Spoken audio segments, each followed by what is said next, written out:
Retail investors को अभी भी ऐसा लग रहा होगा कि मार्केट यहाँ पे इतना गिरावट कर रहा है, मार्केट गिरे जा रहा है, ऑलमोस्ट 16% का करेक्शन दे चुका है।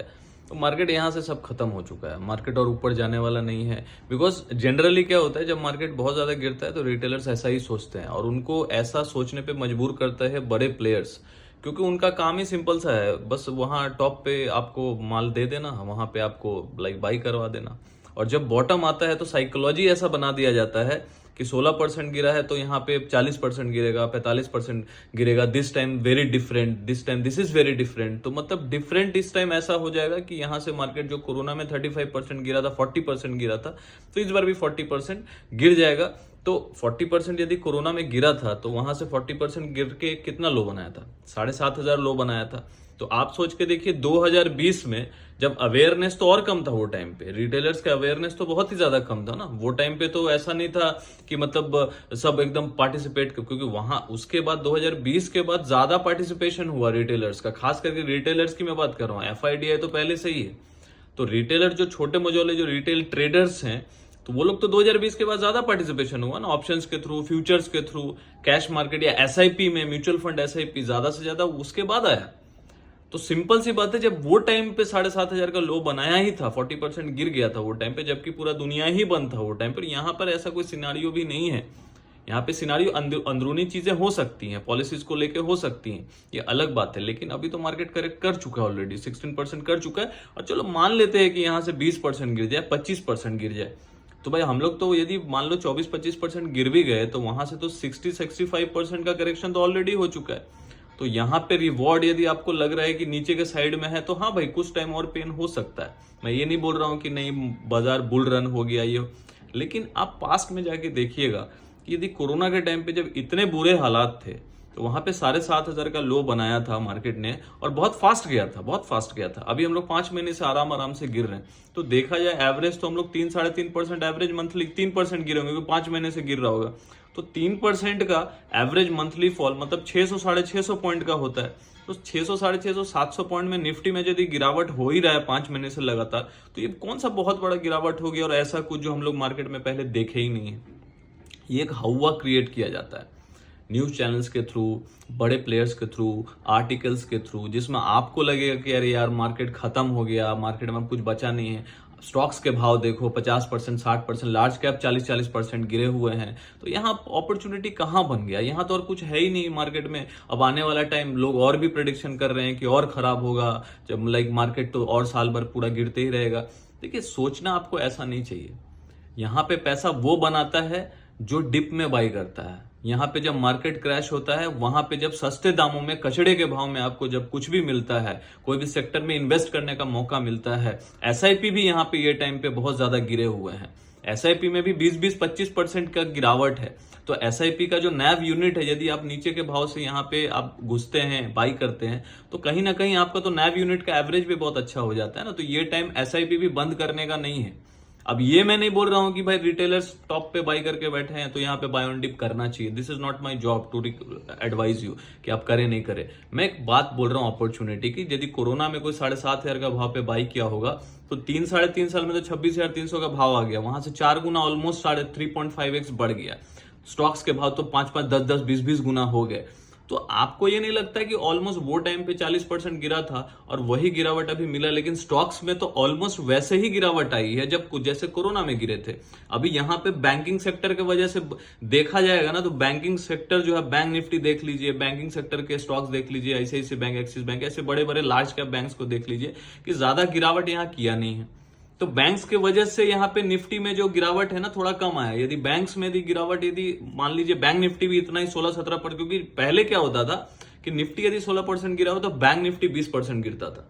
तो यहाँ पे अब बैंक निफ्टी देखिए कम गिरा हुआ, मतलब बैंक्स का जो अर्निंग है बहुत अच्छा रहा, क्योंकि यहाँ पे तो सबको लोन बांटा गया एनबीएफसी के थ्रू से, बैंक्स के थ्रू से, तो इंटरेस्ट का इनकम तो बैंक्स को बहुत अच्छा होता है। इस वजह से बैंक निफ्टी ज्यादा गिरा नहीं है। तो इसके देखा जाए यदि बैंक निफ्टी उतना गिरता, बैंक्स के स्टॉक्स उतने गिरते, तो निफ्टी आज के डेट में लगभग 20,000, 19,000 के भाव पे ऑलरेडी आ चुका है।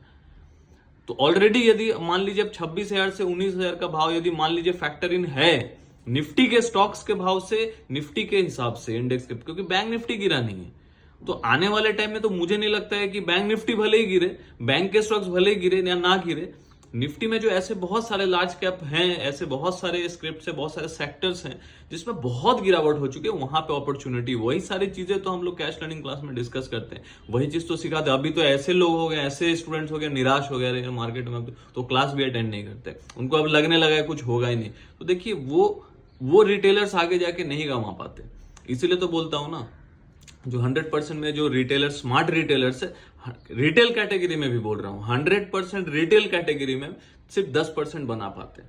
अब बहुत लोग यहाँ पे कमेंट भी करेंगे, मजाक से मजाक उड़ाएंगे, खिल्ली उड़ाएंगे, सर आप तो कमाई लेते होंगे, आप तो कड़ी लेते होंगे।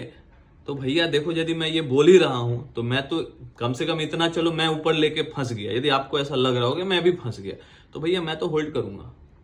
सिंपल सी बात है ना, मैं तो होल्ड करूंगा, बिकॉज मुझे तो पता है कि आज यदि निफ्टी का भाव आपको दिख रहा होगा, फैक्टर इन करके मेरे को तो लग रहा है कि 19-18 हजार का भाव निफ्टी में ऑलरेडी आ चुका है, मतलब ऑलरेडी 25% का करेक्शन हो चुका है, बिकॉज बैंक के सेक्टर गिरे नहीं। ये लॉजिक यदि आपको सही लगेगा तो आप जरूर से जरूर कमेंट करके बताइएगा कि लॉजिक आपको सही लगा है कि नहीं, बिकॉज ऐसे ऐसे लार्ज कैप, निफ्टी के लार्ज कैप स्टॉक्स इतने ज्यादा गिरे हुए हैं, बैंकिंग स्टॉक्स तो गिरे ही नहीं है ना। HDFC बैंक वगैरह को देख लीजिए, सब टॉप पे है, क्योंकि बैंक निफ्टी मतलब बैंक्स का बहुत अच्छा अर्निंग हुआ है, सिंपल सी बात है। तो इस वजह से वो ज्यादा गिरे नहीं, जबकि कंपैरेटिवली देखा जाए पहले बैंक निफ्टी ज्यादा गिरता था, निफ्टी कम गिरता था, तो यहाँ पे बैंक निफ्टी कम गिरा हुआ।